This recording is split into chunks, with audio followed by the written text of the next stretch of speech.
Entrepreneurs भी वन्य जीव संरक्षण और इको टूरिज्म के लिए नए नए इनोवेशन सामने ला रहे हैं। उत्तराखंड के रुड़की में रोटर प्रिसीजन ग्रुप्स ने wild life institute of India के सहयोग से ऐसा ड्रोन तैयार किया है जिससे केन नदी में घड़ियालों पर नजर रखने में मदद मिल रही है। इसी तरह बेंगलुरु की एक कंपनी ने बघीरा और गरुड़ नाम का ऐप तैयार किया है। बघीरा ऐप से जंगल सफारी के दौरान वाहन की स्पीड और दूसरी गतिविधियों पर नजर रखी जा सकती है। देश के कई टाइगर रिजर्व में इसका उपयोग हो रहा है।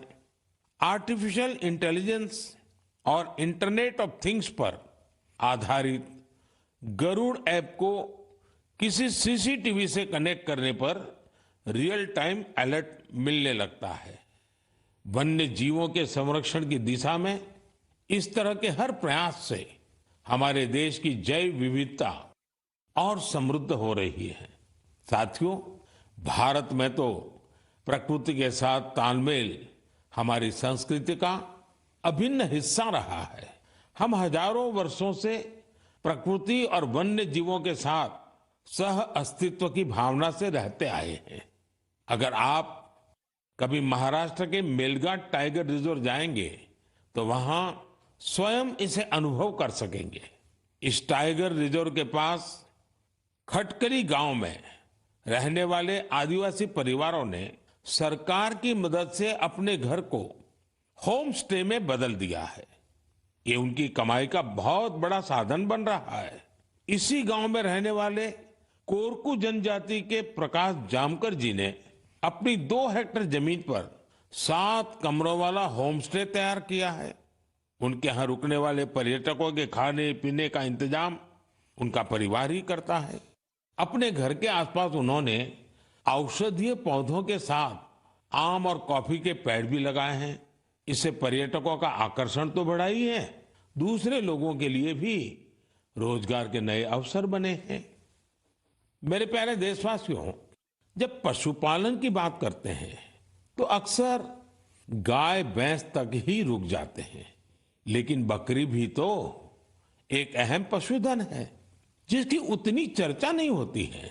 देश के अलग अलग क्षेत्रों में अनेकों लोग बकरी पालन से भी जुड़े हुए हैं।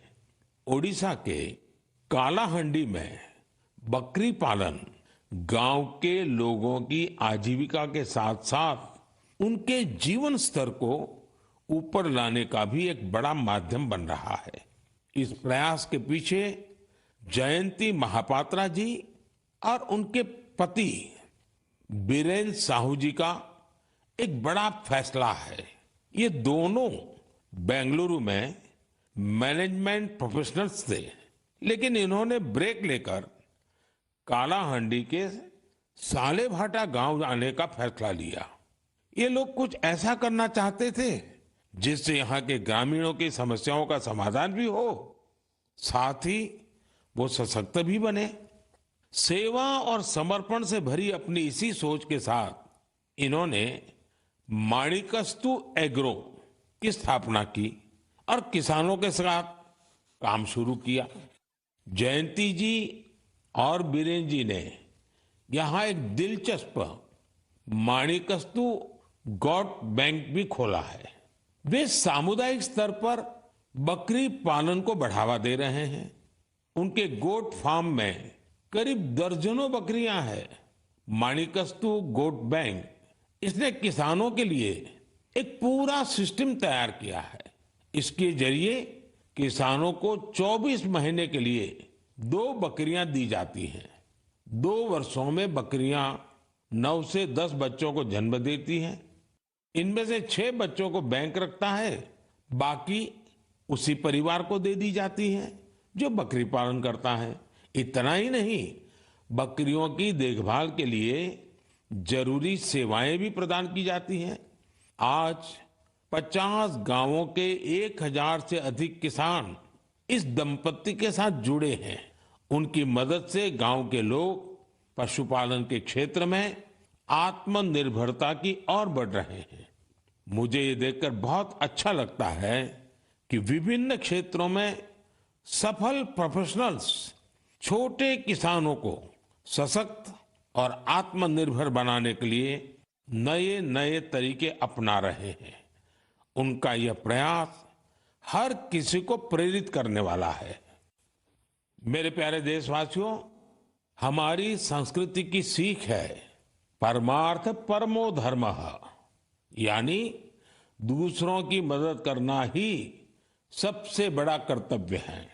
इसी भावना पर चलते हुए हमारे देश में अनगिनत लोग निस्वार्थ भाव से दूसरों की सेवा करने में अपना जीवन समर्पित कर देते हैं। ऐसे ही एक व्यक्ति है बिहार में भोजपुर के भीम सिंह भवेश जी। अपने क्षेत्र के मुसहर जाति के लोगों के बीच इनके कार्यों की खूब चर्चा है। इसलिए मुझे लगा कि क्यों न आज इनके बारे में भी आपसे बात की जाए। बिहार में मुसहर एक अत्यंत वंचित समुदाय रहा है, बहुत गरीब समुदाय रहा है।